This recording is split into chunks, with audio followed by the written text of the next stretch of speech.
وہ چائنا جس نے نہ جانے اور کچھ کیا ہوا تھا، اب وہاں کے رولرز کو مسجدوں میں آ کر امام سے دعا کی درخواست کرنی پڑی اس کورونا وائرس کے بعد۔ یہ حالات ہمیشہ نہیں رہیں گے۔ میرے نوجوان بچوں اور بچیوں، میرے جگر کے ٹکڑوں، تم اس ملک کا مستقبل ہو۔ بجھنے سے پہلے چراغ بھڑکتا ہے، اس لیے کسی ڈر اور خوف اور مایوسی کی تو کوئی ضرورت ہی نہیں ہے۔ اگر کوئی ظلم ہونے دے رہا ہے خدا، تو اس کے پیچھے بھی خدا کا پلان ہے، اور خدا کے پلان پر دنیا میں آج تک کسی طاقت کا پلان غالب نہیں آیا۔ ہماری کوششوں کا مقصد انسانوں کو اندر سے بدلنا ہے، تبھی ان کے اندر وہ طاقت پیدا ہوگی کہ اپنے باہر کے سسٹم کو بدل پائیں گے۔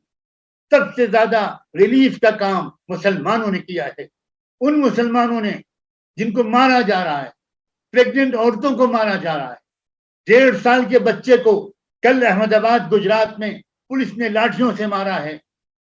1.5 سال کا بچہ، ایک صاحب روزے میں قرآن پڑھ رہے تھے، ان کو مارا گیا، گھر میں گھس کر کے قرآن کو نیچے پھینک دیا گیا۔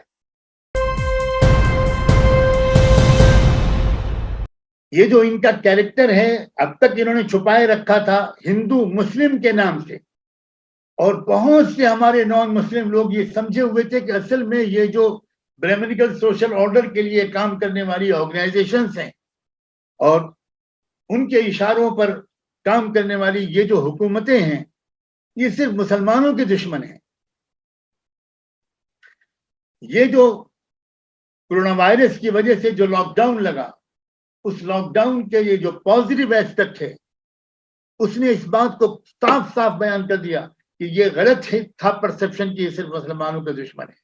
یہ مزدوروں کے بھی دشمن ہیں، یہ کسانوں کے دشمن ہیں، یہ او بی سیز کے دشمن ہیں، یہ ایس سی ایس ٹیز کے دشمن ہیں، یہ غریبوں کے دشمن ہیں، یہ لاچاروں کے دشمن ہیں، یہ ان کی دشمن ہیں جو میجورٹی بناتے ہیں اس ملک کا۔ تو یہ مائنورٹیز کے دشمن نہیں ہیں، یہ اس ملک کی میجورٹی کے دشمن ہیں۔ اس ملک میں صرف مائنورٹیز یا ایک مائنورٹی مظلوم نہیں ہے، اس ملک کی میجورٹی مظلوم ہے۔ یہ بات جو میں 15-20 سال سے سمجھانے کی کوشش کر رہا ہوں، یہ بات اس کورونا وائرس نے اس قدر صاف کر دی ہے کہ اگر ذرا سا اشارہ ہمارے لیڈرز اس پہلو پر کرتے رہیں اور غریبوں کو سمجھائیں، مزدوروں کو سمجھائیں، ایس سی ایس ٹی کے لوگوں کو سمجھانے کی کوشش کو بڑھائیں، ٹرائبل کو بڑھائیں، سمجھائیں، لنگائٹس کو سمجھائیں، آدی واسیوں کو سمجھائیں، او بی سیز کو سمجھائیں، تو ان کی سمجھ میں پہلے سے مقابلے میں شاید زیادہ جلدی اور آسانی سے آئے گا۔ ہمیں تو کوشش کرنا ہمارا کام ہے، نتیجہ اس کائنات کے مالک نے اپنے ہاتھ میں رکھا ہے۔ اب سوال یہ ہے کہ آخر اس مسئلے کا حل کیا ہے؟ دیکھیے، سب سے پہلے میں آپ سے عرض کرتا ہوں کہ اس کا حل سب سے پہلے قومی فیصلہ ہے اور مضبوط ارادہ ہے۔ قومی فیصلے ہمیشہ ظالم حکمرانوں کے فیصلوں پر غالب آئے ہیں۔ تاریخ کا میں مثال دوں، تاریخ کی میں مثالیں دوں، اس کے بجائے میں آپ سے پوچھتا ہوں اور ان ظالموں سے پوچھتا ہوں کہ مجھے تاریخ کی ایک مثال بتا دیں جس میں کسی قوم نے فیصلہ کر لیا ہو ظلم کے خلاف لڑائی لڑنے کا، اور پھر وہ قوم ہاری ہو اور وہ ظالم جیتے ہوں۔ ہاں، بالکل صحیح ہے کہ پہلے دن یہ ہار اور جیت کا فیصلہ نہیں ہوتا، قربانیاں دینی پڑتی ہیں، جمنا پڑتا ہے، ہمت کرنی پڑتی ہے، اپنے خلوص اور اپنے ایک نیتی کے ثبوت دینے پڑتے ہیں۔ خالی زبان یہ دعوے سے کام نہیں چلا کرتا۔ اس کے بعد وہ وقت آتا ہے اور ضرور آتا ہے، ہر مظلوم قوم کے لیے آیا ہے اور ہر ظالم حکمراں کے لیے آیا ہے۔ پھر میں کہتا ہوں آپ سے کہ میں ان مثالوں کو بہت پیش کروں، اس کی اجازت وقت نہیں دیتا۔ میں جانتا ہوں اور بہت ہی لارنڈڈ اسپیکرز یہاں موجود ہیں، ان کی بات اچھی بھرپور طریقے پر ہو جائے، یہ میری دلی خواہش ہے۔ خود ہٹلر کا نام ابھی لیا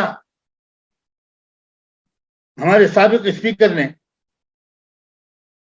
میں ایک بات اور ایڈ کر دوں، انجام کیا ہوا ہٹلر کی تاناشاہی کا؟ کسی اور کی گولی کی ضرورت، کسی اور کو اس کے گولی مارنے کی ضرورت نہیں پڑی، اس نے خود سوسائڈ کیا تھا۔ اس نے خودکشی کی تھی, مارا تھا اپنے آپ کو. اس فرسٹریشن کا اندازہ کیجیے, اس ناکامی اور اس ناکامی کی وجہ سے پیدا ہونے والے فرسٹریشن کا اندازہ کیجیے, جس نے ہٹلر کو اس ایکسٹریم اسٹیپ کے اٹھانے پر مجبور کر دیا. اور بتائیے کون سا تاناشاہ ہے جو کامیاب رہا؟ کیا میسولینی کامیاب رہا تھا؟ کیا ہلاکو اور چنگیز کامیاب رہے تھے؟ کیا منگولز کامیاب رہے تھے؟ یاد رکھیے, جب ظلم حد سے آگے بڑھ جاتا ہے اور ایک مقابلے میں ایک قوم کھڑی ہوتی ہے, چاہے اس کی تعداد کم ہو, چاہے اس کے پاس ریسورسز کم ہو, لیکن ڈٹرمنیشن ہو, کمٹمنٹ اور ڈیڈیکیشن ہو, اصولوں کے ساتھ وفاداری ہو, ڈسپلن ہو, تو پھر وہی قوم کامیاب ہو کر رہتی ہے, وہی گروہ کامیاب ہو کر رہتا ہے. ایک مضبوط ارادے کی ضرورت ہے. ہم دیکھتے ہیں کہ سوویت یونین جب قائم ہوا تو مذہبی آزادی چھین لی گئی. مذہبی آزادی چھیننے کے سلسلے میں وہ سب اسٹیپس وہاں اٹھائے گئے جو شاید آنے والے دنوں میں ہمارے ملک میں بھی اٹھائے جانے کی کوشش ہو. مسجدوں میں تالا ڈال دیا گیا, چرچز بند کر دیے گئے, مسجدوں اور چرچز کو شراب خانوں میں, پبس میں, بارز میں اور جانوروں کے باندھے جانے والے استبلوں میں کنورٹ کر دیا گیا. اذان, نماز سب بین کر دی گئی. ہمارے ملک میں بھی شروعات ہو گئی ہے, جگہ جگہ اذان پر پابندی لگائی جا رہی ہے. اور جب کہا جاتا ہے کہ بھئی یہ کس آرڈر کے ذریعے سے ہے, تو وہ کہتے ہیں ہمیں آدیش ہے اوپر سے. اچھا بھئی وہ دکھا تو دو وہ آدیش. تو کوئی ملک کا کلیکٹر میری معلومات کے مطابق آج تک کوئی لکھا ہوا آدیش نہیں دکھایا جا سکتا. تو یہ ایکسپیریمنٹ ہو رہے ہیں. یہ قوم کے اندر اس غیرت اور مقابلے کی طاقت کو آزمایا جا رہا ہے, اس لیے کہ ان کو آگے چل کر جو کچھ کرنا ہے اس کے لیے وہ اس وقت پورے ملک کے ماحول کو بہت سازگار پا بھی رہے ہیں اور مزید بنا بھی رہے ہیں. تو سوویت یونین میں کیا ہوا اس وقت؟ بہت لوگوں نے بے شک تکلیفیں برداشت کی, لیکن کتنے سال؟ صرف 70 سال. آزادی کے بعد سے اب تک 70 سال تو ایسے گزر گئے جیسے وہ آزادی ہم کو کل ملی تھی, پرسوں ملی تھی. میرے خاندان میں کتنے لوگ ایسے موجود تھے جنہوں نے آزادی کی لڑائی دیکھی تھی اور اس میں حصہ لیا تھا. اور پھر 70 سال کے بعد سوویت یونین میں کیا ہوا؟ آج آپ یہ بات جان لیجئے کہ سوویت یونین میں وہاں کی گورنمنٹ چرچ سے مشورے کرتی ہے, چرچ کے لوگوں کی عزت کرتی ہے, چرچ کے لوگوں کا احترام کرتی ہے. ہر سال نئے نئے چرچز وہاں بن رہے ہیں, مسجدوں کو بھی کھول دیا گیا ہے. اس وقت رمضان میں تراویح کی نماز میں وہاں کچھ مسجدوں میں تو 10-10 ہزار, 5-5 ہزار, 15-15 ہزار لوگ جمع ہو رہے ہیں. وہ چائنا جس نے نہ جانے اور کچھ کیا ہوا تھا, اب وہاں کے رولرز کو مسجدوں میں آ کر امام سے دعا کی درخواست کرنی پڑی اس کورونا وائرس کے بعد. یہ حالات ہمیشہ نہیں رہیں گے. میرے نوجوان بچوں اور بچیوں, میرے جگر کے ٹکڑوں, تم اس ملک کا مستقبل ہو. انسانیت تم سے امید کر رہی ہے, اس لیے بہت اچھی طرح ذہن میں رکھو یہ حالات ہمیشہ نہیں رہیں گے. بلکہ جب ظلم حد سے بڑھتا ہے تو اس کا صاف مطلب یہ ہوتا ہے کہ اب اس ظلم کے خاتمے کا وقت قریب ہے. جب چراغ بھڑکنے لگتا ہے تو جو بچے نادان ہیں وہ تو نہیں سمجھ پاتے, لیکن بوڑھے لوگ, گھر میں بڑے لوگ سمجھ جاتے ہیں کہ یہ چراغ بجھنے والا ہے. بجھنے سے پہلے ایک بار وہ بھڑکتا ہے. اس اشارے کو سمجھنا, بجھنے سے پہلے چراغ بھڑکتا ہے.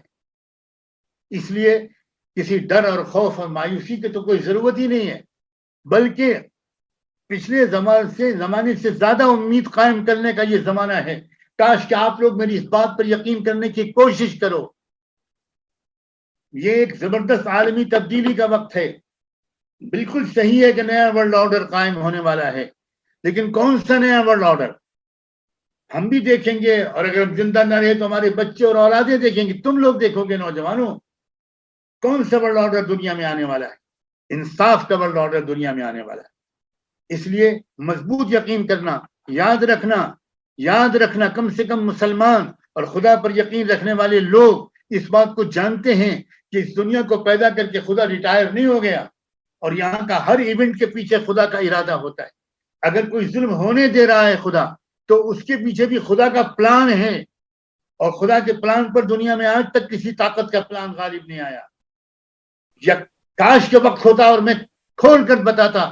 میں آج کل روزانہ ایک لائیو بیان بھی کر رہا ہوں جس میں خدا کی منصوبہ بندی کو کھول کر واضح کرنے کی تاریخ کی روشنی میں کوشش کر رہا ہوں. تو خدا کا منصوبہ ہے اگر کہیں پر ظلم کو خاتمہ کرنا کا اس کا وقت قریب آ جاتا ہے تو پہلے اس ظالموں کو اپنی آخری حسرت نکال دینے کا اور ان کے کیریکٹر کو ننگا کر دینے کا ایک موقع خدا کی پوشیدہ طاقت یہ انجام دیتی ہے. اور مجھے کم سے کم پورا یقین ہے, اور میں سمجھتا ہوں پی ایف آئی کے ذریعے سے اس محفل میں جو لوگ جمع ہوئے ہیں شاید وہ سب اور ان میں سے اکثریت بھی اس بات پر یقین رکھتی ہوگی, اور اس یقین کی بنیاد پر میں پوری قوم کو اور مظلوموں کو دعوت دیتا ہوں کہ ایک مضبوط فیصلہ کریں, ایک قومی ارادہ کریں کہ ہمیں سر نہیں جھکانا, ہمیں کسی طرح نفرت کے جواب نفرت سے نہیں دینا. میں ابھی آگے کہوں گا, لیکن ہم کو مقابلہ کرنا ہے, انصاف کے نظام کو قائم کرنے کی ایک زبردست کوشش کرنی ہے. اقبال کا ایک شعر یاد آ رہا ہے. میں جانتا ہوں کہ سنجیدہ کوششیں شعر و شاعری سے نہیں کی جاتی, لیکن کچھ شاعریاں وہ ہوتی ہیں جو سنجیدہ کوششوں کو انکریج کرنے کے لیے کی جاتی ہیں. ساری دنیا جانتی ہے کہ اقبال اسی طرح کے شاعروں میں تھے. اقبال نے کہا یقین محکم عمل پہ ہم محبت فاتح عالم, جہاد زندگانی میں ہیں یہ مردوں کی شمشیریں. پی ایف آئی کے نوجوانوں اور تمام سننے والے میرے بچوں اور بچیوں, میرے بھائیوں اور بہنوں, تم مسلم ہو یا غیر مسلم, تم سب میرے بھائی ہو, میری بچے ہو. میں تم سے کہنا چاہتا ہوں, بہت صاف لفظوں میں کہنا چاہتا ہوں کہ یقین محکم اپنے اندر پیدا کر لو, ایک مضبوط اطمینان پیدا کر لو کہ مستقبل انصاف کا ہے, مستقبل فیوچر مظلوموں کا ہے. دوسری بات عمل پہ ہم یعنی مسلسل جدوجہد, ایک کانسٹنٹلی چلنے والی ایفرٹ, کسی قیمت پر نہ رکنے والی کوشش. یہ کوشش سطح پر قبضہ کرنے کی ہرگز نہیں ہے, یہ کوشش صرف پولیٹیکل انقلاب اور تبدیلی لانے کی کوشش ہرگز نہیں ہے. پارٹیاں جو آ گئیں اور ان کی جگہ پر وہ آ جائیں, کیا فرق پڑے گا اس سے, اور پہلے کیا فرق پڑا ہے, اس سے کوئی فرق پڑنے والا نہیں کہ اس پارٹی کی جگہ پر اس پارٹی آ جائے. ہماری کوششوں کا مقصد انسانوں کو اندر سے بدلنا ہے, تبھی ان کے اندر وہ طاقت پیدا ہوگی کہ اپنے باہر کے سسٹم کو بدل پائیں. ویوستھا پریورتن کرنے سے پہلے اپنے اندرونی کیریکٹر میں پریورتن لانا انیواریہ ہے, ضروری ہے, لازم ہے. اور تیسری چیز اقبال نے کہی محبت فاتح عالم. میں اس پر بھی بہت زور دینا چاہتا ہوں, نفرت کا جواب نفرت سے نہیں دینا, غصے سے نہیں دینا, بدلے کی بھاونا سے نہیں دینا. ہم نفرت کا جواب محبت سے دیں گے. اور خاص طور پر میں اس وقت مسلمانوں کو مبارکباد دیتا ہوں کہ اسی ماحول میں تم نے نفرت کا جواب محبت سے دے کر اس طرح دکھایا ہے کہ اندھے کو بھی نظر آ رہا ہو. پورے ملک میں سب سے زیادہ ریلیف کا کام, میں اپنی جانکاری کے مطابق گواہی دے رہا ہوں, سب سے زیادہ ریلیف کا کام مسلمانوں نے کیا ہے. ان مسلمانوں نے جن کو مارا جا رہا ہے, پریگننٹ عورتوں کو مارا جا رہا ہے, 1.5 سال کے بچے کو کل احمد آباد گجرات میں پولیس نے لاٹھیوں سے مارا ہے. 1.5 سال کا بچہ, ایک صاحب روزے میں قرآن پڑھ رہے تھے, ان کو مارا گیا, گھر میں گھس کر کے قرآن کو نیچے پھینک دیا گیا. اس ماحول میں مسلمانوں نے دل کھول کر مدد کی ہے. ہر ایک کی مدد کی, پوچھا ہی نہیں تمہارا کیا نام ہے, تم کس دھرم کے ماننے والے ہو. اس لیے مسلمانوں نے ایک امید جگائی ہے کہ جب وہ اس نفرت کے ماحول کے اندر کام کر سکتے ہیں تو آنے والے مہینوں اور سالوں میں بھی وہ نفرت کے جواب محبت سے دینے کے اہل ہیں. ہمیں محبت سے جواب دینا ہے, ہمیں محبت کرنی ہے مظلوموں سے, کمزوروں سے, مزدوروں سے, کسانوں سے, غریبوں سے, دلتوں سے. پھر میں نے دلت کہہ دیا, شیڈولڈ کاسٹ کے لوگوں سے, ٹرائبل لوگوں سے, لنگایت کے لوگوں سے اور غریب لوگوں سے. اگر کوئی برہمن بھی ہے اور مگر وہ انصاف کو پسند کرتا ہے اور ظلم کو نہ پسند کرتا ہے, وہ بھی ہمارا بھائی. ہماری لڑائی کسی وشیش ذات اور دھرم کے خلاف نہیں ہے, ہماری لڑائی ظلم کے خلاف ہے. ظلم اگر مکے میں ہوگا تو ہم اس سے لڑیں گے، مدینے میں ہوگا تو ہم اس سے لڑیں گے، عرب میں ہوگا تو ہم اس سے لڑیں گے، عربی میں ہوگا تو ہم اس کا مقابلہ کریں گے، سنسکرت اور ہندی میں ہوگا تو ہم اس کا مقابلہ کریں گے، فارسی میں ہوگا تو ہم اس کا مقابلہ کریں گے۔ یہ ہے ہماری وچار دھارا کا تعارف۔ ہمیں کوئی بدلہ کسی سے نہیں لینا، اور میں یقین رکھتا ہوں، کن بنیادوں پر میں یقین رکھتا ہوں اس وقت اس کے بتانے کا وقت نہیں رہا، ورنہ میں ان بنیادوں کو بھی آج بتاتا۔ میں یقین رکھتا ہوں کہ بھارت بدلے گا، اور بھارت دنیا کے بدلنے میں ایک میجر رول پلے کرے گا۔ میں 2 جملے بول رہا ہوں، بھارت بدلے گا، اور بھارت دنیا کے بدلنے میں اور دنیا میں ایک انیائے پر آدھارت ایک سسٹم کو اسٹیبلش کرنے میں بھارت کا کلیدی رول ہوگا۔ میری صرف فکر یہ ہے کہ اس پریورتن لانے میں تھوڑا تھوڑا حصہ ہمارا اور آپ کا سب کا لگ جائے۔ یہ ہماری تمنا ہے اور ہماری یہ امید ہے۔ اس لیے میں پاپولر فرنٹ آف انڈیا کے ان تمام لوگوں سے اور ان کے ذریعے سے آپ لوگوں سے اور ان سے سب سے پہلے میں یہ کہنا چاہتا ہوں، ابھی جو ہمارے دوست انیس صاحب نے اپنی بات کے آخر میں کہا تھا، اسی کی تائید کرتے ہوئے میں کہتا ہوں کہ اب وہ کسی اور سے اپیل کرنے کے بجائے خود اٹھے اور ایک لیڈنگ رول پلے کریں۔ وہ سکھوں کو اکٹھا کریں، وہ کرسچن بھائیوں اور بہنوں کو اکٹھا کریں، وہ SC ST اور OBC کے لیڈرز کو اور ان کی آرگنائزیشنز کو اور سنسیئر ورکرز کو اکٹھا کریں، وہ آدیواسیوں اور لنگایتوں کو اکٹھا کریں۔ میں کیوں ان سب کے ساتھ ہوں؟ میں ان سکھوں کی تنظیموں کے ساتھ ہوں جو کانسٹیٹیوشن کے اندر رہتے ہوئے اس ملک کے اندر ایک تبدیلی لانا چاہتے ہیں۔ میں ان کرسچنز کے ساتھ بھی ہوں، میں ان SC ST OBC کے لیڈرز اور ان کے عوام کے ساتھ ہوں، ان کے قائدین اور تنظیموں کے ساتھ ہوں، میں ان آدیواسی اور لنگایت اور ٹرائبلز کے لیڈروں اور ان کے پبلک کے ساتھ ہوں۔ کنیا کماری سے لے کر کشمیر تک ہمارے ملک میں مظلوموں کی اکثریت ہے، انہی کی میجورٹی ہے۔ ضرورت ہے کہ ان سب کو اکٹھا کیا جائے۔ میں اس بات سے بالکل سہمت ہوں کہ کسی قیمت پر بھی اکیلے کوئی گروپ بھی اس لڑائی کو نہیں لڑ سکتا، اور مگر یہ بھی میں کہنا چاہتا ہوں کہ ان کو اکٹھا کرنے میں مسلمانوں کا لیڈنگ رول پلے ہونا چاہیے، اس لیے کہ حال میں مسلمانوں نے جس طرح کی خدمت انجام دی ہے اس نے یہ ثابت کر دیا ہے کہ مسلمان کیپیبل ہیں لیڈنگ رول پلے کرنے کی، اور لیڈنگ رول مسلمانوں کو پلے اس لیے بھی کرنا چاہیے کہ مسلمان ہی سب سے زیادہ مظلوم ہیں۔ میں امید کرتا ہوں کہ میں نے کچھ ضروری باتیں آپ کی خدمت میں عرض کی ہیں۔ رمضان کے مبارک مہینے میں آپ سب سے یہ بھی گزارش کروں گا کہ نمازوں کا، تلاوت کا، ذکر کا، اپنے مالک سے دعا مانگنے کا، تعلق کو مضبوط کرنے کا، اور بھارت کے لیے، دنیا کے لیے، انسانی برادری کے لیے، خاص طور پر غریبوں، مزدوروں اور مظلوموں کے لیے دعاؤں کا اہتمام کریں، اور مجھے بھی اپنی دعاؤں میں یاد رکھیں۔ جزاکم اللہ، بہت بہت شکریہ۔ جتنے بھی آپ کے گیسٹ اسپیکرز ہیں میں ان سب کو خاص طور پر سلام پیش کرتا ہوں، اور جو سننے والے اور سننے والیاں ہیں ان کو بھی سلام پیش کرتا ہوں۔ بہت بہت شکریہ۔